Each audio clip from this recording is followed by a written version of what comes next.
Hemos estado platicando acerca de esta desgracia, de este impacto del huracán Otis en Acapulco, en Guerrero, pero particularmente en Acapulco, y de lo que ha sucedido al paso de los días, de cómo pues la ayuda no acaba de llegar, de cómo ni siquiera se ha logrado restablecer al 100% la energía eléctrica. El fin de semana se hablaba de un 55%, la promesa es que para entre hoy y mañana lleguen a un 80% y que en el transcurso de la semana pudieran recuperarse al 100% el abasto de energía eléctrica. Pero esto ya significa que la gente no solo está en penumbra, sino que el alimento que tenía pues probablemente ya se echó a perder, que no hay posibilidad de mantenerse en buenas condiciones ante las adversidades climatológicas que además están enfrentando.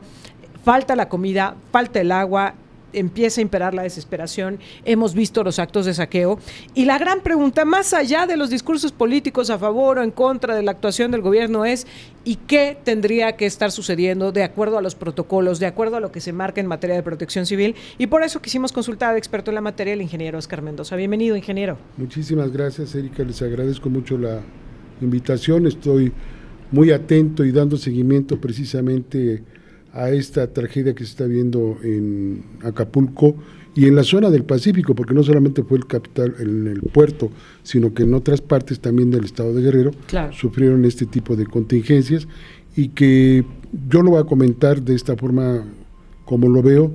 Sí faltó desde antes estar preparados para atender este tipo de condiciones. Hay dos fenómenos naturales que están clasificados como tal, que son los de tipo geológico y que son los de tipo hidrometeorológico, y en esta zona del Pacífico es muy clara y muy marcada esta condición.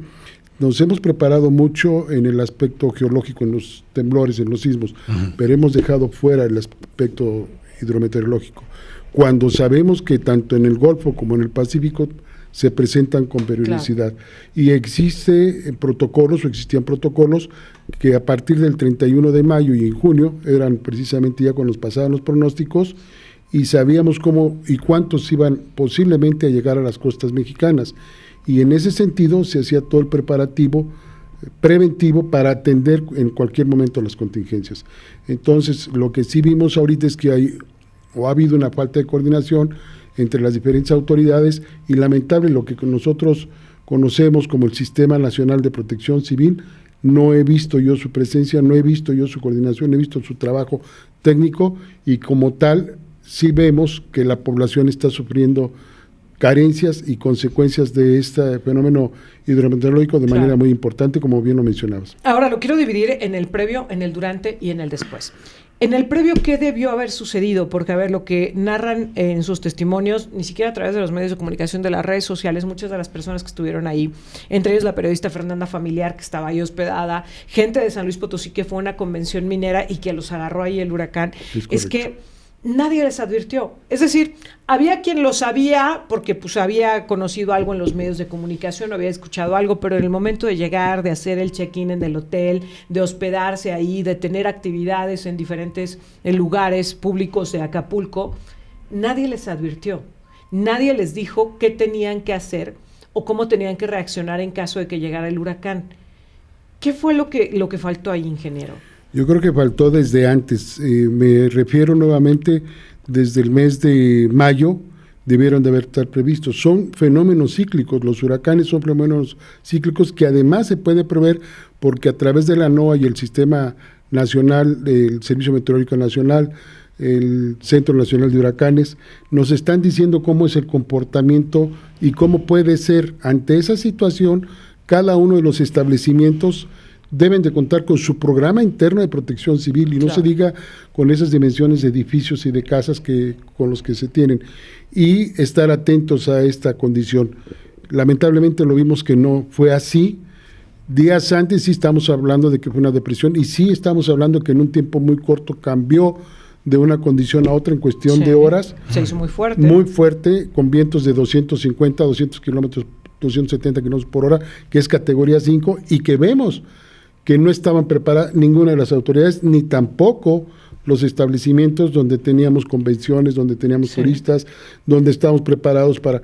Pero ya venía esta tormenta tropical. Entonces, ¿qué fue lo que pasó? Pues precisamente por estas condiciones climáticas hoy en día del cambio climático, la temperatura del mar estaba más elevada, y eso provocó que se acelerara este fenómeno hidrometeorológico.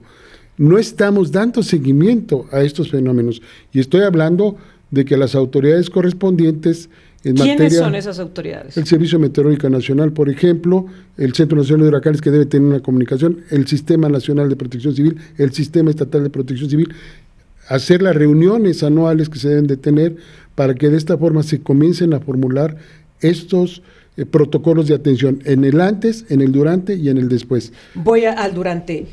La gente se quedó en sus habitaciones, en elevados pisos, no sabían qué hacer, no sabían a dónde tenían que ir. En los hospitales los sacaron a los pasillos pensando que ahí iban a estar un poco más seguros, y resulta que se les vino el techo y las ventanas encima, que no soportaron. Faltó la preparación al personal de los hoteles, al personal de los centros hospitalarios, me parece todavía gravísimo. ¿Faltó preparación para que supieran cómo reaccionar en ese momento? Sí, definitivamente, porque como comento, de 10, 12 horas antes debieron de haber estado dando el seguimiento puntual, estar recibiendo información del Servicio Meteorológico Nacional, y así como tenemos con el caso de los sismos, estarles avisando, oye, ponte atento. Y ahí la unidad interna de cada uno de estos hoteles, de cada uno de estos hospitales, estar ya en una situación de prealerta, porque las condiciones iban cambiando. Y en ese momento sí atender a la población, decirles, oye, pues vamos a reubicarnos, o vamos a ubicarnos en un lugar más seguro, porque los vientos están aumentando. Es decir, son las 9 de la noche, son las 6 de la tarde, vamos a decir, 6 de la tarde está cambiando, 6, 7 de la tarde está cambiando. Tenemos que tomar otras actitudes en este momento, pasar a otra etapa, a otro proceso, a otro momento ya de contingencias. Entonces, más vale la prevención, que era lo que se trataba, bajarlos o ponerlos en su seguridad de las personas, sobre todo los edificios altos, porque el viento era lo que estaba y lo que más afectó, y donde estaba ya el indicador. Y eso sí lo podemos tener a través de nuestros sistemas, de los propios edificios, nuestros sistemas meteorológicos que se tienen. Pero con los que se pueden durante contar. La emergencia hubo gente que trató de salir a la calle con estos vientos de 200 a 270 kilómetros por hora. No, bueno, imagínense la cantidad de cristales que cayeron cayendo, claro. y partes de estructura de los edificios. Armas mortales. Claro. Con el una viento. simple lámina de una casa, de un edificio, de un estacionamiento sale volando y nos puede en ese momento pues ocasionar. Vimos cómo arrastró el viento los coches hasta el interior de los lobbies de los hoteles. Pero esa parte que usted decía, la coordinación, le han tocado 2 tragedias a Acapulco, Gilberto, y en su momento Paulina, que decían que ahorita es 3 veces más fuerte los daños. Así es. ¿Por qué no se ha aprendido nada? ¿O por qué no se aprendió nada en esta ocasión? Bueno, más bien se olvidó. En vez de estar creciendo y ascendiendo, es como cuando nosotros vamos a la escuela, vamos en sexto de primaria y pasamos a la otra etapa. Debemos de seguirnos preparando, sobre todo porque México está ubicado en un lugar donde tenemos fenómenos hidrometeorológicos y fenómenos sismológicos, y eso debemos de aprenderlo, debemos de capitalizarlo. Toda la costa del Pacífico, además, en la parte norte de nuestro país, en Sinaloa, Colima, habíamos tenido ya un evento de esta naturaleza, no con esta fortaleza, pero sí estar atentos. Y como comento, si se veía que venía esta depresión tropical, esta tormenta tropical, pues darle seguimiento puntual. Claro. ¿Qué fue lo que pasó? ¿Qué pasó con nuestras autoridades? Una cosa que sí lamento, y lo digo con toda honestidad, es que no vi y no he visto hasta este momento el Sistema Nacional de Protección Civil que esté actuando. Justo me quiero referir al post. Viene la tragedia, viene la devastación, y nadie les dice tampoco a dónde dirigirse, qué hacer, cómo regresar a sus lugares de origen. Vimos a las líneas de autobuses y líneas aéreas pues tratando de resolver, de cómo regresar a las personas a sus lugares de origen, porque en los hoteles decían, no tenemos ni cómo hospedarlos, ni cómo darles de comer. Pero ¿qué ha pasado con esa reacción, con esa respuesta inmediata que sí ha existido en nuestro país en otras ocasiones, que en cuanto se presenta una desgracia, bueno, ya están ahí con los víveres, con la asistencia, con el agua, etcétera? Mucha de la gente, en el momento que se enteraron de esta desgracia, gente de San Luis Potosí nos decía, ¿a dónde llevo mi apoyo? ¿Cómo le hago? Y se habilitaron los centros de acopio, pero vemos que todavía no está llegando el apoyo. Claro, no lo permiten llegar porque lamentablemente no tienen la logística para poder armar esto. Y si llegaban, como decían hace un momento, un tráiler, pues precisamente ponerle lonas y ponerle anuncios y ponerle información, decir es para apoyar a la contingencia. Por el temor de la rapiña. Por el temor de la rapiña. Y ahí sí, la Guardia Nacional, el Ejército, o la Policía Local, o la Policía Estatal, la Secretaría de Seguridad y Protección Ciudadana Estatal, pues darle un apoyo a estas unidades que van llegando, y sí también hacer un poquito de conciencia, pero entiendo también a la población que están desesperados, claro, porque vamos al 5.º día y no están recibiendo los apoyos. Por ahí hubo una nota en donde decían que habían recibido 8,000 litros de agua. Pues 8,000 litros de agua no es nada para la cantidad de millones de personas que se requerían y se tenían en ese momento, ¿no? Ahora, hay capitales que se pudieron haber sumado, como ha sucedido en el caso de los sismos.